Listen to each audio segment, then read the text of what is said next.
Hi అండి. ఈరోజు long వీడియోలో పోస్ట్ చేశానండి బ్లౌజ్ కటింగ్. ఫ్రంట్ పార్ట్లో ఎక్కడ ముడతలు రాకుండా, బ్యాక్ పార్ట్ కూడా పర్ఫెక్ట్గా వచ్చేలాగా. నాకు చంక దగ్గర కొంచెం లూజ్ ఉందిలేండి, ఒక కుట్టు వేసుకుంటే సెట్ అయిపోతుంది. వెనకాల కూడా ఎక్కడ కూడా చంక దగ్గర ముడతలు రావు, నెక్ కూడా పర్ఫెక్ట్గా వస్తుంది. లాంగ్ వీడియో పోస్ట్ చేశాను. ఫస్ట్ అయితే లైనింగ్ క్లాత్ని అయితే కట్ చేశానండి. ఇది వచ్చేసి పెద్ద బార్డర్ వచ్చింది కదా, దీన్ని హ్యాండ్ కింద తీసుకుంటున్నాను. చాలా చిన్న సైజు బ్లౌజ్ కాబట్టి నాకు క్లాత్ దగ్గర ఏమాత్రం ఇబ్బంది లేకుండా ఉంది. సో ఇది అయిపోయిన తర్వాత మనకి బ్యాక్ పార్ట్ అండి, ఇది స్టిఫ్గా ఉన్న క్లాత్ అనమాట.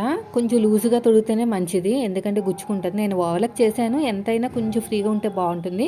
అందుకని నాకు చంక కింద కొంచెం లూజుగా పెట్టుకున్నాను అనమాట. ఆ లూజ్ లేకుండా కొంచెం టైట్గా కుట్టేసుకున్నాం అనుకోండి, మంచిగా అద్దినట్టు వచ్చేస్తుంది. సో ఎలాంటి టిప్స్ ఫాలో అయ్యాను, ఏ మెథడ్లో బ్లౌజ్ కట్ చేశాను, చంక రౌండ్ చెస్ట్ అనేది ఎలా మ్యాచ్ చేశాను, అవన్నీ కూడా క్లియర్గా ఎక్స్ప్లెయిన్ చేశాను. క్రాస్ కటింగ్ అండి, ఓకేనా. ఒక సైడ్ పెద్ద బార్డర్ వచ్చింది కదా, అది హ్యాండ్ కింద తీసాను. రెండో సైడు చిన్న బార్డర్ వచ్చింది కదా, అది వెనకాల హ్యాంగింగ్స్ పెట్టాను అనమాట. ఇదంతా కూడా నీట్గా ఇలా కట్ చేసుకోండి. గమ్ పెట్టేసి జాయిన్ చేస్తానండి. స్టిచ్చింగ్ వీడియోలో నెక్స్ట్ వీడియోలో షేర్ చేస్తాను. అప్పటి వరకు అయితే కటింగ్ వీడియో అయితే చూసేయండి. వీడియో నచ్చితే లైక్ చేసేయండి.